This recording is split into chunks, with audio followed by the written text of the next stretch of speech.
আজ আমি বানাবো মসুর ডাল আর ডিম দিয়ে একটা নতুন স্বাদের রেসিপি। এখানে আমি একটা বোল নিয়ে নিয়েছি। তো এর মধ্যে আমি মসুর ডাল নিয়েছি, এটা 200 গ্রাম মসুর ডাল।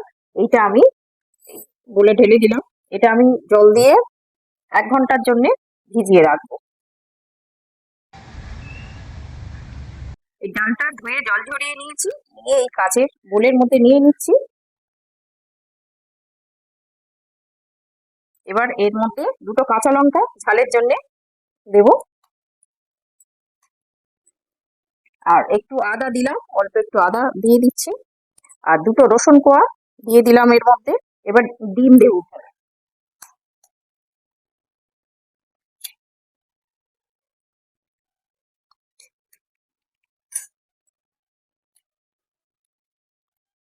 এর মধ্যে 3টে ডিম দিচ্ছি ভেঙে।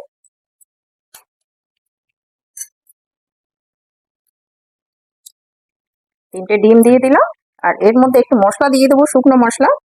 এই হাফ চামচ এই ধনে গুঁড়ো দিয়ে দিলাম, হাফ চামচ জিরে গুঁড়ো দিয়ে দিলাম, একটু কালারের জন্য হলুদ দিয়ে দিলাম সামান্য, আর স্বাদ মতো লবণ দিয়ে দিচ্ছি।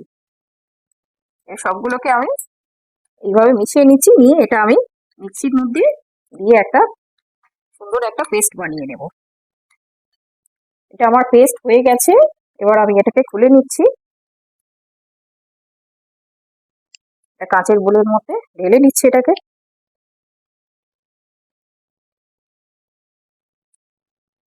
এখানে আমি অল্প একটু বেসন দিয়ে দিচ্ছি, এই বেসনটা বাইন্ডিং এর কাজ করবে।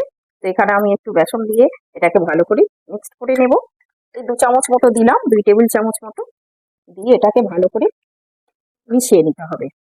এই বাইন্ডিংটা অবশ্যই আপনারা দেবেন, দিলে কি হয় জিনিসটা খুব সুন্দর সেট হয়ে যাবে। এই প্যানে একটু জল দিয়ে দিলাম, দিয়ে একটা স্ট্যান্ড বসিয়ে দিয়েছি। স্ট্যান্ড এর সমান জল দিয়ে দেবো, স্ট্যান্ডের গায়ে লেগে থাকবে, এইভাবে জল দেবো। দিয়ে এরকম একটা থালা নিয়ে নিয়েছি। এই থালাতে এবার আমি ভালো করে তেল ব্রাশ করে দেব। এটা খুব সুন্দর করে চারিদিকে ব্রাশ করে দিচ্ছি, সব দিকে ভালো করে লাগিয়ে দেবো যাতে আটকে না যায়। এভাবে ব্রাশ করে দিলাম, দিয়ে এটাকে আমি এর মধ্যে বসিয়ে দিচ্ছি।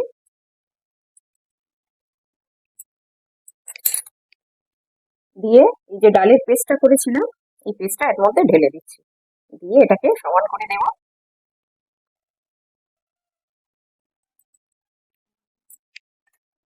এবার এই চামচ দিয়ে এটাকে সমান করে দিলাম চারদিকে। এটা আমি 10 মিনিটের জন্য ভাপে বসিয়ে রাখবো। এটা দিয়ে দিলাম, জলও গরম হয়ে গেছে। এটা আমি ঢাকা দিয়ে 10 মিনিট এটাকে স্টিম করে নেব। আলুগুলো এবার আমি কেটে নেব। আমি আলুগুলো এইভাবে কাটছি, আলুগুলো আমি 8 টুকরো করে নেব। এইরকম সাইজের আলুগুলো কেটে নিচ্ছি। আমি এখানে আলু দিচ্ছি, আপনারা এটা আলু ছাড়াও করতে পারেন, তাতেও কোনো অসুবিধা নেই। আলুগুলো কাটা হয়ে গেছে, এটা আলুগুলো তুলে আমি জলে দেব। এটা আমার 10 মিনিট হয়ে গেছে, এই স্টিম হয়ে গেছে। এটা দেখুন কি সুন্দর শক্ত হয়ে গেছে, হাতে লেগে যাচ্ছে না। এবার আমি এটাকে ঠান্ডা করে পিস পিস করে কেটে নেব। এটা ঠান্ডা হয়ে গেছে, এবার আমি এটাকে পিস পিস করে কেটে নিচ্ছি। এইভাবে কেটে নেব, দেখুন কত সুন্দর হয়েছে। আমি একটু বড় বড় করে কাটছি, আপনারা আপনাদের পছন্দ মতো পিস করতে পারেন। ব্যাস কাটা হয়ে গেছে। এবার আমি এটাতে কড়াতে নিয়ে যাব। কড়াটা গরম হয়ে গেছে, এবার আমি এর মধ্যে সাদা তেল দিয়ে দিচ্ছি। আমি সাদা তেল দিয়ে করছি, আপনারা সর্ষের তেলে করতে পারেন। তেলটা গরম হয়ে গেছে, এবার আমি ধোকলাগুলো ভেজে নেব।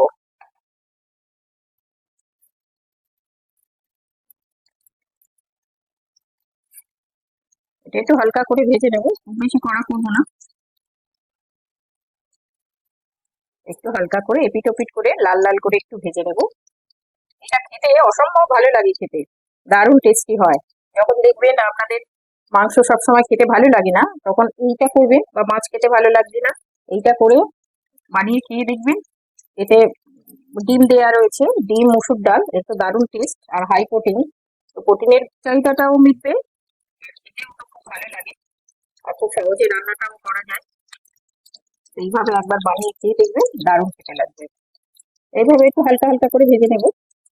ভাজা হয়ে গেছে, এবার আমি এগুলোকে তুলে নেব। এইরকম করে ভাজাটা হবে। এটা আপনারা শুধু চায়ের সঙ্গেও খেতে পারেন, চায়ের সঙ্গেও খেতে খুব ভালো লাগবে। এইভাবে করে আমি সবগুলোকে তুলে নেব, বাকিগুলোও এইভাবে ভেজে নেব। দোগলাগুলো তুলে নিয়েছি, এবার এই যে তেল আছে, এই তেলের মধ্যে আমি আলুগুলো ভেজে নেবো। এই আলুগুলো দিয়ে দিলাম, এইগুলো একটু ভেজে নেব।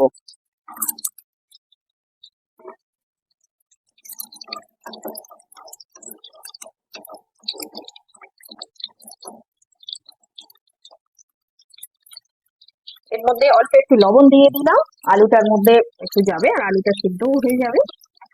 তো আমি একটু আলুটাকে ভেজে দিচ্ছি এইভাবে। আলুগুলো এই লাল লাল করে ভেজে নিয়েছি, এবার আমি এই আলুগুলো এবার তুলে নেব।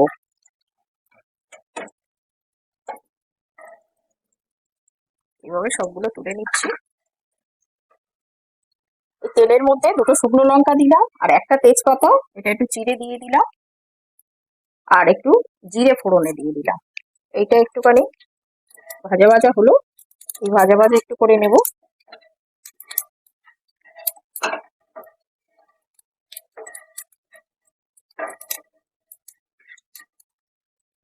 এবার এর মধ্যে পেঁয়াজটা দিয়ে দেব। এইটা একটু ভাজা ভাজা করে নেব, পেঁয়াজটা একটু লাল লাল করে ভেজে নেব।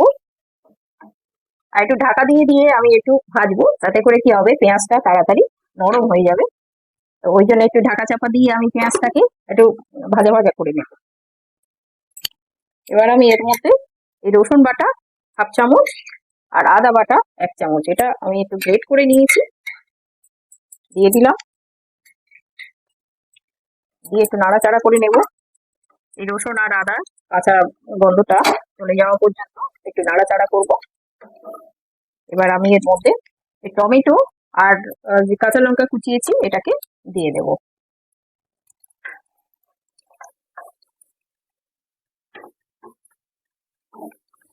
এটাকেও ভালো করে কষিয়ে নেব।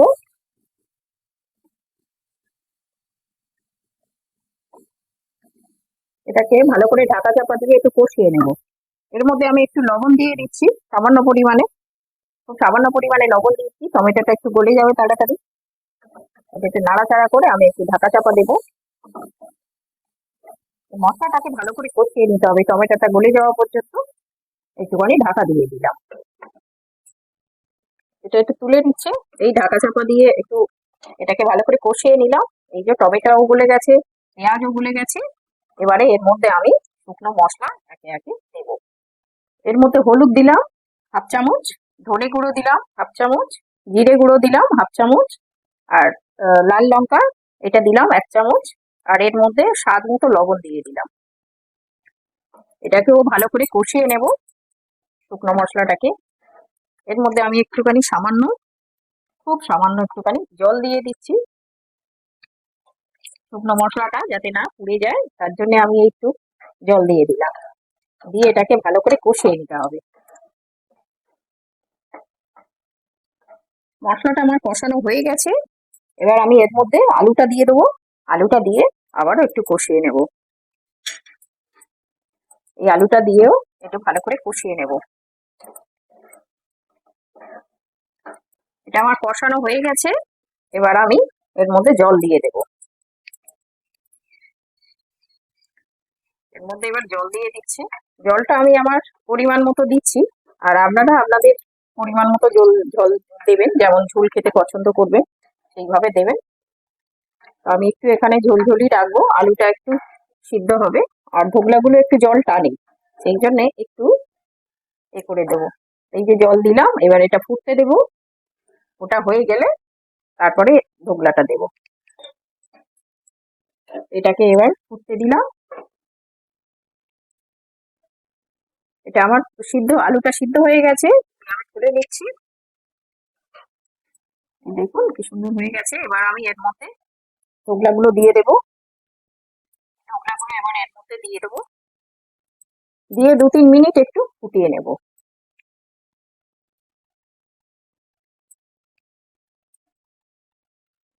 একটু এইভাবে একটু করে নেড়ে এর মধ্যে একটু ডুবিয়ে দেবো ঝোলের মধ্যে। এর মধ্যে আমি কিছুটা ধনেপাতা দিয়ে দিচ্ছি, এর ফ্লেভারটা খুব সুন্দর বেরোবে। একটু দিয়ে দিলাম, দিয়ে আমি এটা 2 মিনিট ঢাকা দিয়ে রাখবো। 2 মিনিট ফুটিয়ে নিলে এটা রেডি হয়ে যাবে। এটা আমার হয়ে গেছে, 2 মিনিট ফুটিয়ে নিয়েছি। এবার আমি খুলে নিচ্ছি ঢাকনাটা। আমি একটু এইরকম ঝোল রেখেছি, আপনারা যেমন ঝোল খাবেন সেইভাবে রাখবেন। এবার আমি এর মধ্যে এই হাফ চামচেরও কম একটু গরম মশলা দিয়ে দিলাম, আর 1 চামচ ঘি দিয়ে দিচ্ছি। এবার আমি এটাকে ঢাকা দিয়ে দিচ্ছি। এই ঢাকা দিয়ে আমি আরো 2 মিনিট রেখে দেবো। রান্নাটা আমার হয়ে গেছে। এবার এর মধ্যে আমি একটু ধনেপাতা ছড়িয়ে দেবো। এই উপরে একটু ধনেপাতা দিলে এর ফ্লেভারটা খুব সুন্দর লাগে। এই ধনেপাতা ছড়িয়ে দিলাম। আর যদি আমার এই রেসিপিটা ভালো লেগে থাকে, লাইক করবেন, সাবস্ক্রাইব করবেন।